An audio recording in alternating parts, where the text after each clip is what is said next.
Vamos, vamos a empezar por las intoxicaciones por benzodiazepinas. Vamos a recordar primero que las benzodiazepinas son medicamentos de amplio uso en nuestro medio, con propiedades diferentes de varios grupos. Son ansiolíticos, son hipnóticos, son sedantes, son relajantes musculares, y los integrantes de esta misma familia tienen diferencias importantes que están dadas por las duraciones diferentes que tienen, por los metabolitos y por su potencia. Hay que saber que una intoxicación exclusiva por benzodiazepinas es muy difícil que ponga al paciente en una situación de riesgo vital. Vamos a ver las clasificaciones según la vida media de los integrantes de familias de las benzodiazepinas. Tenemos los de acción ultracorta, de acción corta, de acción intermedia y de acción larga. Cuando hablamos de acción ultracorta, nos referimos a todos aquellos que tienen una vida media menor a 5 horas. El representante conocido para nosotros es el midazolam. Respecto a los de acción corta, que quiere decir una vida media entre 5 y 20 horas, tenemos a los más conocidos, al alprazolam y al lorazepam. En cuanto a los de acción intermedia, que quiere decir una vida media entre 20 y 40 horas, tenemos al clonazepam. Y a los de acción larga, vale decir una vida media mayor a 40 horas, tenemos al diazepam. Habíamos dicho que las benzodiazepinas tienen diferentes efectos. Vamos a recordarlos. Son ansiolíticos, son miorelajantes, relajantes musculares, son hipnóticos, son anticonvulsivantes. A dosis mayores producen una amnesia, una sedación profunda, depresión respiratoria y una depresión cardiovascular. Cuando tenemos a los pacientes intoxicados, hay diferencia si la vía de administración fue endovenosa o fue oral. Si ha sido oral, tenemos una gran gama de síntomas y de gravedad. Por ejemplo, podemos decir que alguien que ingiere por vía oral diazepam 20 veces la dosis terapéutica, no vamos a tener un deterioro importante en la conciencia. Lo que cambia absolutamente cuando tenemos una vía endovenosa. Si es una vía endovenosa y rápida, puede ser que la dosis de benzodiazepina sea tan pequeña que no alcance a estar en rango terapéutico, pero aún así ya ha producido paro respiratorio en nuestro paciente. Es muy frecuente que en los pacientes que estén intoxicados con benzodiazepinas haya una coingestión de otros fármacos o de otras sustancias que tengan efecto depresor en la respiración o en la conciencia, y que al coingerirse con las benzodiazepinas se potencie esta acción.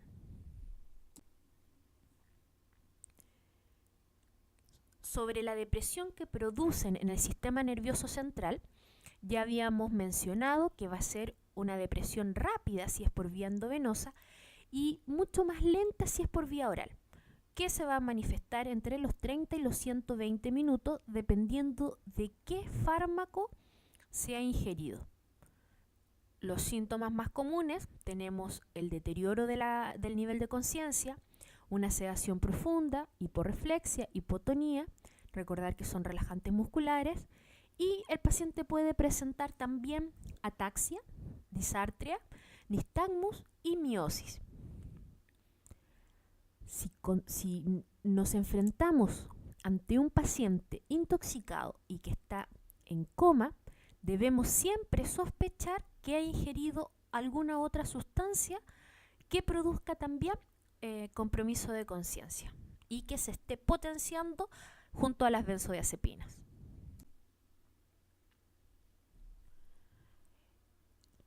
Vamos a recordar que si tenemos un paciente con intoxicación por benzodiazepina, no es lo más frecuente que se produzca depresión respiratoria, salvo si es una intoxicación grave. O sea, si el paciente ha ingerido gran cantidad de benzodiazepinas, solo ahí se puede producir una depresión respiratoria, que debemos tener mucha precaución en proteger esa vía aérea si está el paciente comprometido, porque puede complicarse con broncoaspiración. Es muy raro que este compromiso, esta depresión respiratoria, produzca hipoxia y una acidosis secundaria. Debemos recordar también que en un grupo poblacional como los niños y como la gente de la tercera edad, no va a producir los mismos efectos que en nuestra población joven. Puede producir lo que es un efecto paradojal.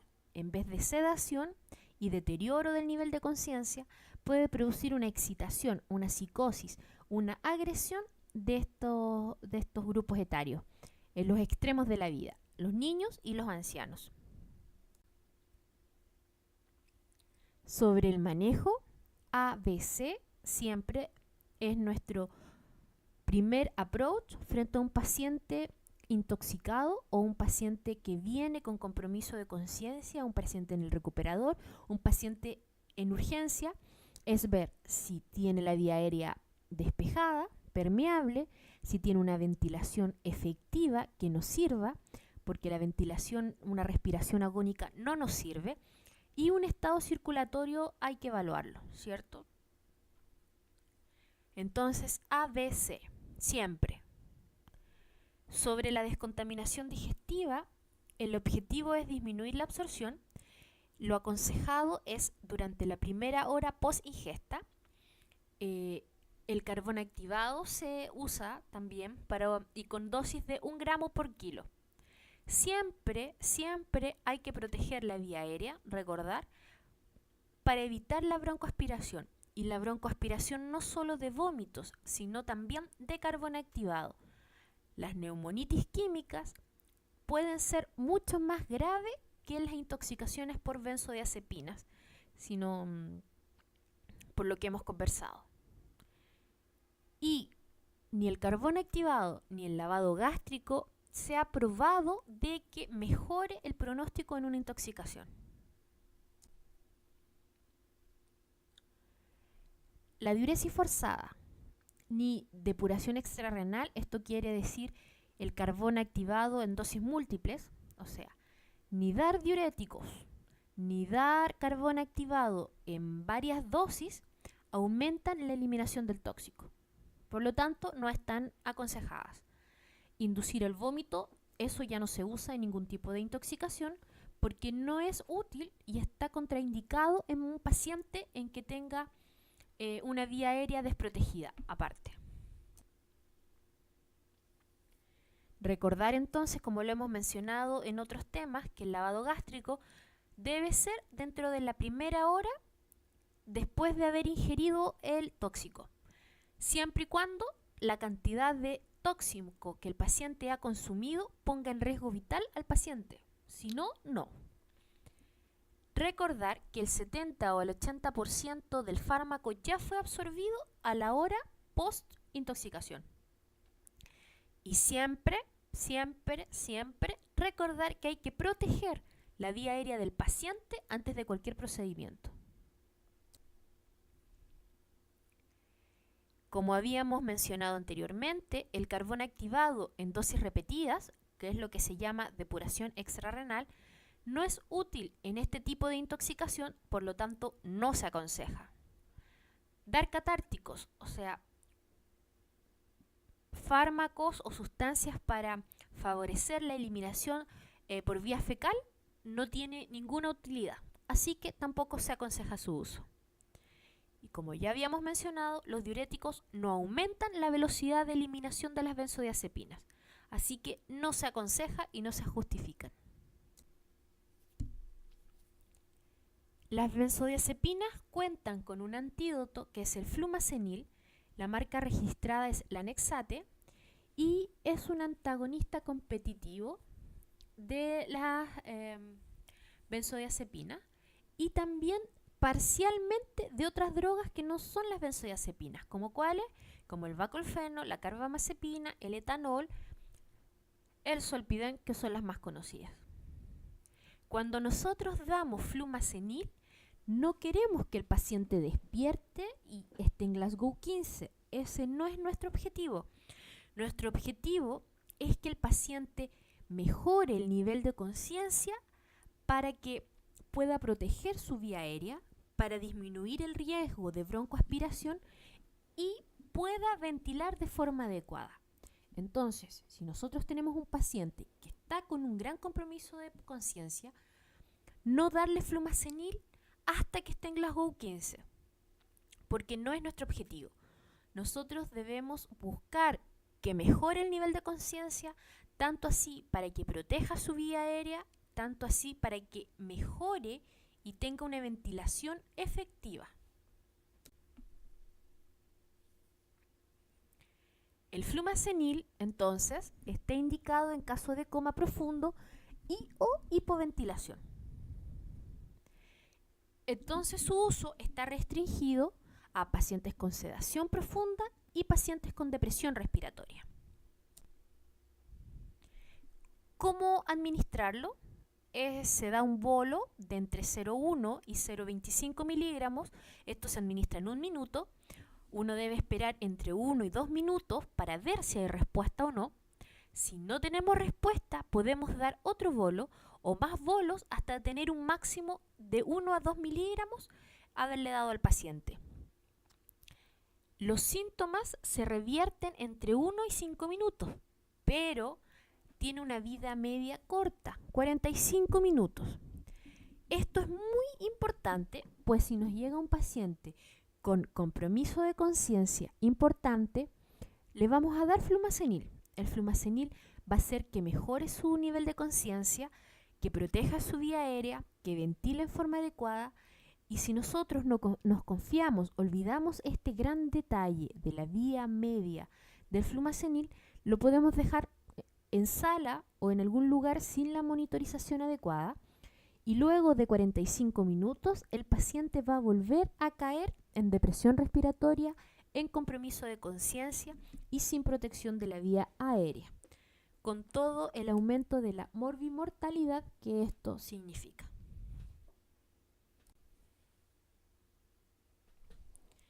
Las convulsiones son la única contraindicación absoluta para dar flumazenil.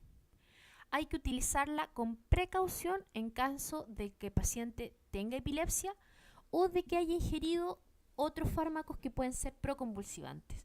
Sobre este punto hay discusión porque hay especialistas que aconsejan usarlo con precaución, pero lo permiten, y otro grupo de especialistas que no aconsejan, que es una contraindicación relativa en la poliintoxicación, o sea, en una intoxicación con diferentes fármacos, porque no sabemos si ha ingerido el paciente fármacos proconvulsivantes y lo que están haciendo las benzodiazepinas es proteger de estas convulsiones.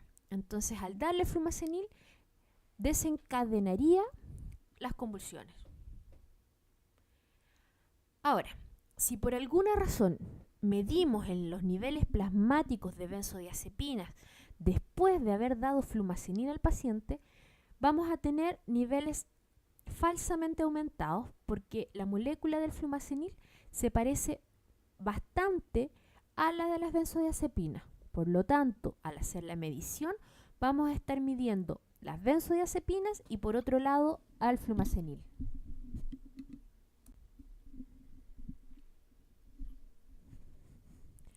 Entonces, el flumazenil está contraindicado en pacientes con convulsiones que estén dependientes de las benzodiazepinas y en todo paciente que haya ingerido fármacos proconvulsivantes. Recordar entonces que el flumazenil va a ser ante todo una ayuda diagnóstica, no es terapéutica, porque tiene una vida corta y porque no es aconsejable su uso en bombas de infusión continua. Vamos a hablar ahora de las intoxicaciones por antidepresivos tricíclicos. Este grupo de fármacos tienen la característica de que producen intoxicaciones muy severas con alto grado de morbimortalidad. No sabemos en Chile qué tan importante es, porque no contamos con datos, pero sí sabemos que la mayoría de la población consume antidepresivos tricíclicos y son de fácil acceso en el medio, en todos los medios. En cuanto a los mecanismos de acción, tenemos que son antagonistas de los receptores GABA, que es el mecanismo por el cual producirían las convulsiones, bloquean los canales de potasio, disminuyendo así el flujo del potasio y prolongando entonces el QT y favoreciendo la aparición de arritmias ventriculares, sobre todo la torsión de puntas. Bloquea los canales de sodio y al bloquear la entrada de sodio a la célula van a alterar la contractibilidad y producen inotropismo negativo, o sea, hacen que el corazón lata menos eficientemente y con menos fuerza. Vamos a ver esto traducido en el electrocardiograma como un QRS ensanchado, prolongado, un PR prolongado también, y vamos a poder observar distintas arritmias. Tienen efecto antimuscarínico, van a inhibir competitivamente los receptores muscarínicos tanto centrales como periféricos. Al bloquear los centrales producen alucinaciones, delirio, agitación, ataxia, confusión, amnesia, sedación y coma. Al bloquear los periféricos producen hipertermia, hipertensión, midriasis, visión borrosa, taquicardia, retención urinaria, ilio, disminución de todas las secreciones, tanto bronquiales, orales, de la piel, la sudoración, por lo tanto la piel estará seca, van a ver un aumento del tono muscular, temblor. Y tiene también efecto antihistamínico que produce sedación. Inhiben la recapturación de neurotransmisores, por lo tanto van a aumentar la cantidad de neurotransmisores en los espacios tanto pre como postsinápticos de algunos neurotransmisores, que es la serotonina, la dopamina y la noradrenalina.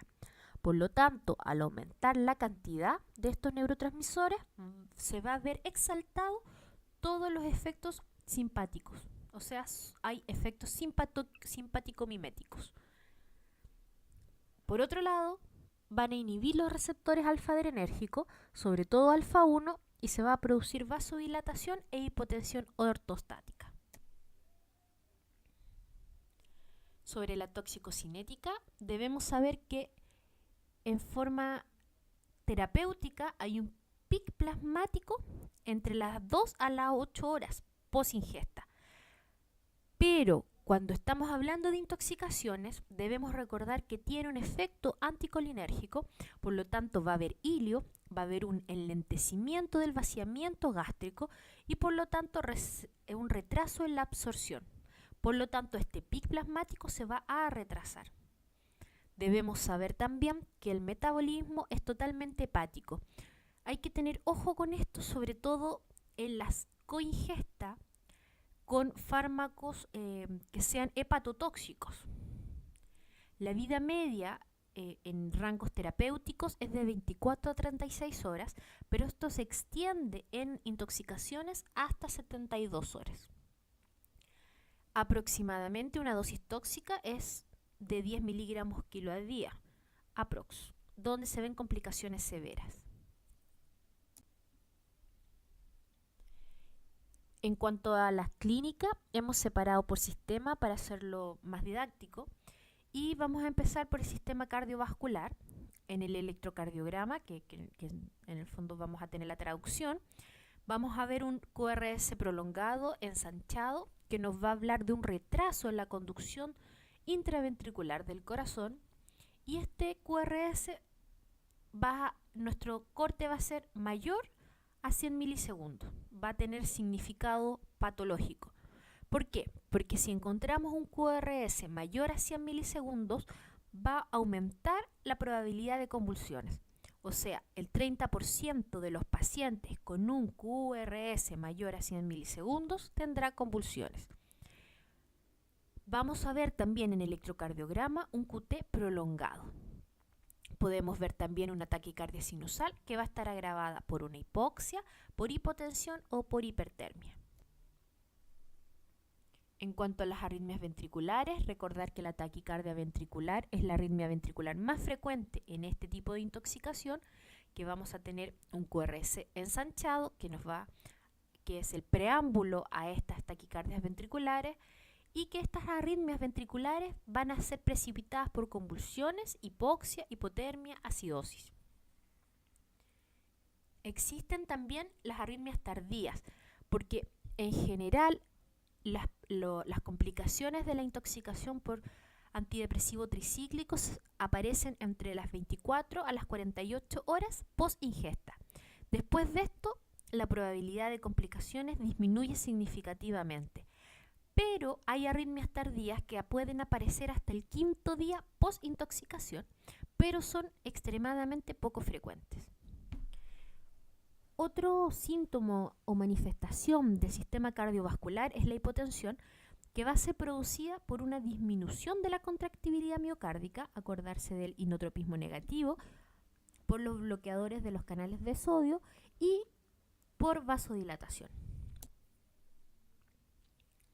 En cuanto al sistema nervioso central, vamos a tener manifestaciones como el delirio y convulsiones.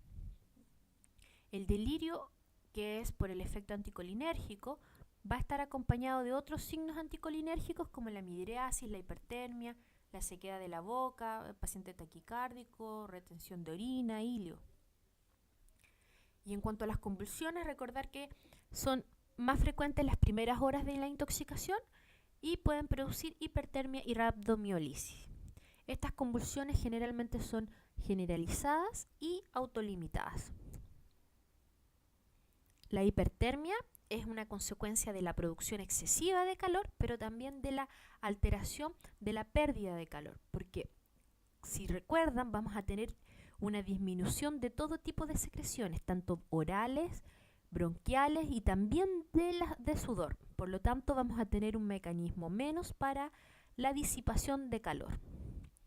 Otras manifestaciones son la retención urinaria, el hilo intestinal, la midriasis o la miosis, que va a ser variable porque por un lado vamos a tener acción anticolinérgica, por otro lado bloqueo de receptores alfa. Sobre el manejo, como hemos mencionado en otras intoxicaciones, lo más importante siempre es el ABC.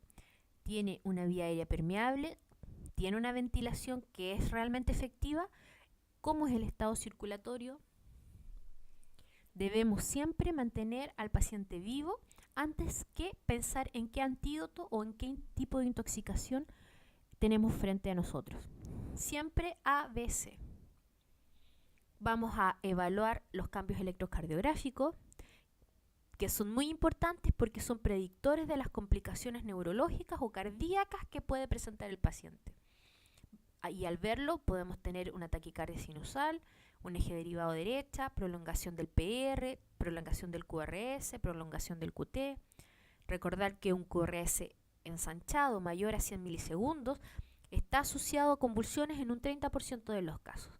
Pero si es mayor a 160 milisegundos, en el 50% de los pacientes está asociado a arritmias ventriculares. Así que ojo, paciente con QRS mayor a 160 milisegundos, hay un 50% de probabilidades que vaya a presentar alguna arritmia ventricular. Si el paciente está asintomático, no sabemos cuánto ha ingerido de tricíclicos, pero aparentemente no es una cantidad tóxica, severa, hay que observarlo de todas formas por lo menos 6 horas. Si pasado ese tiempo persiste asintomático, se puede dar de alta del punto de vista toxicológico. ¿Por qué? Porque si ha sido un intento de autolisis, un intento de suicidio, no se puede dar de alta hasta que haya sido evaluado por un psiquiatra. En cuanto al bicarbonato de sodio, se debe administrar en dosis de 1 a 2 miliequivalentes por kilo en vía endovenosa y el objetivo es mantener pH alrededor de 7.5, entre 7.45 y 7.55. Va a mejorar la conducción cardíaca, va a disminuir las extrasístoles, aumenta la contractibilidad y el mecanismo es, porque si ustedes recuerdan, están bloqueados los canales de sodio y a dar bicarbonato de sodio vamos a aumentar la cantidad de sodio y vamos a alcalinizar el pH. Por lo tanto, va a disminuir este bloqueo. Y la indicación siempre es en un paciente con un QRS mayor a 100 milisegundos. Ojo con la hipocalemia que se puede producir y con la sobrecarga de sodio. Si tenemos un paciente intoxicado y convulsionado, con convulsiones, recordar que estas pueden ser generalizadas, lo más frecuente, y que van a ser autolimitadas. Nuestro primer fármaco son las benzodiazepinas. En segunda línea tenemos el fenobarbital. Y la fenitoína no se recomienda porque la fenitoína tiene acción sobre la conducción intracardíaca. Por lo tanto, puede agravar alguna arritmia. Las hipotensiones, manejarlas con volumen. Y si no responde, pensar en las drogas vasoactivas. Y tenemos antiarrítmicos que están contraindicados en el tratamiento de las arritmias producidas por las intoxicaciones por antidepresivos tricíclicos. O sea, no hay que usar antiarrítmicos de los siguientes grupos en las arritmias por este tipo de intoxicaciones. Ni 1A, ni 1C, ni 3, ni beta bloqueadores, ni bloqueadores de canales de calcio. Sobre el lavado gástrico, recordar que el objetivo es evacuar la mayor cantidad de fármaco que no se haya absorbido, pero que solamente es eficaz durante la primera hora post ingesta, porque después de la primera hora hay un 70-80% que ya ha sido absorbido. Y recordar que si se llega a hacer, hay que hacerlo con una sonda de grueso calibre que sea capaz, que permita el paso de un comprimido entero o de pedazos de comprimido de trozos grandes. Sobre el carbón activado, lo que está aconsejado es 1 gramo por kilo en dosis única. Dosis repetida, que es la depuración extrarrenal, no se ha probado ninguna efectividad. Si se llega a utilizar el carbón activado, debe ser dentro de la primera hora post ingesta. Pero se puede ser más tolerante en el caso de los antidepresivos tricíclicos, porque si recuerdan, por el efecto anticolinérgico va a haber un hilio, va a haber un vaciamiento gástrico enlentecido, por lo tanto va a haber una absorción enlentecida. Por lo tanto, uno podría usar carbón activado a la 1h30 o hasta las 2 horas después de la ingesta. Siempre y cuando la cantidad que haya ingerido el paciente pone en riesgo vital la vida. Y la inducción de vómitos no está indicada en ningún tipo de intoxicación. Sobre la diálisis, no es útil en este tipo de medicamentos porque los tricíclicos tienen un volumen de distribución muy importante, o sea, van a salir de lo que es intravascular fácilmente y la concentración extra plasmática va a ser mucho mayor que la plasmática. Ahora, lamentablemente, los antidepresivos tricíclicos no cuentan con antídoto. Muchísimas gracias por la atención.